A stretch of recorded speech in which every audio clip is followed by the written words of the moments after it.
Hey guys, today's video is going to be 8 things they don't tell you about childbirth. Before I get into this video, let me just warn you that it might be a little vulgar, might be a little too much for some people to handle, so if you can't handle TMI type things, then don't watch this video. So number 1, childbirth doesn't just consist of pushing a baby out of your vajayjay.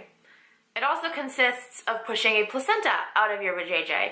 And the placenta, although it isn't as big as a baby, it's pretty big. It weighs like 1 to 2 pounds, I believe, and it's pretty big. Let me tell you the shock that I had when I delivered my son, and he came out, and I was holding him. I'm like, yeah, oh, this is awesome, I did it, I'm so proud of myself. And then they're like, all right, now we gotta push the placenta out. We're gonna push. I'm like, there's something else that needs to come out? Like, what?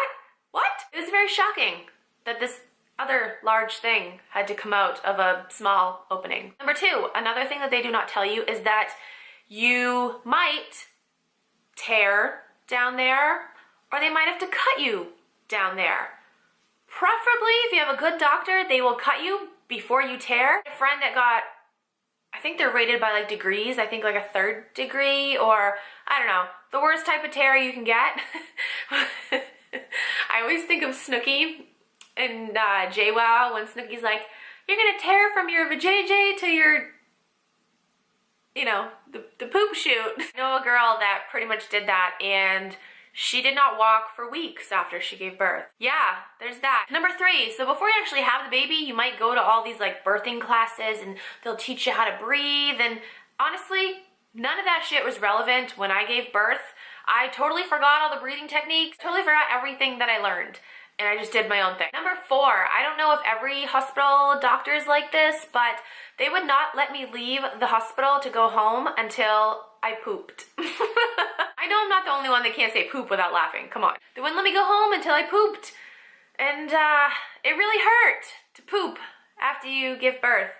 It really hurts. Like they want to see you in so much pain just one more time. Number 5, you will still be large when you leave the hospital. I thought for sure once the baby came out, my stomach would go back to normal, and the baby's not in there anymore, so there's nothing, keeping the stomach pushed out, but no. Your stomach will look really, really funny. It will be really wiggly and jiggly and just very weird. Your belly will still be pretty big right after you give birth. Also, after you give birth, you will bleed a lot. I think I bled for almost a month.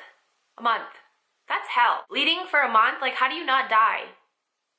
How did I not die? Number 7, if you choose not to breastfeed, your boobs will hurt so much. Holy shit.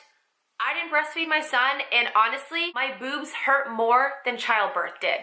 They were so, it's called engorged, when you get milk. Obviously, if you breastfeed, you relieve the pressure. The milk comes out. But if you don't breastfeed, it's there, and they tell you to like squeeze your boobs in the shower, and that's awkward as fuck. They tell you to put like frozen peas on your chest, and that'll help it, and it didn't. Nothing helped. It hurt so bad. And number 8, you know how you sometimes peed when you laughed when you were pregnant? Well, you'll pee when you laugh after you have a baby too, because it takes a little while for things to kind of get back to normal down there. Yeah. I hope you guys enjoyed this video. I came across an article that had a couple of those things on there, and I added a few myself from personal experience. Thanks so much for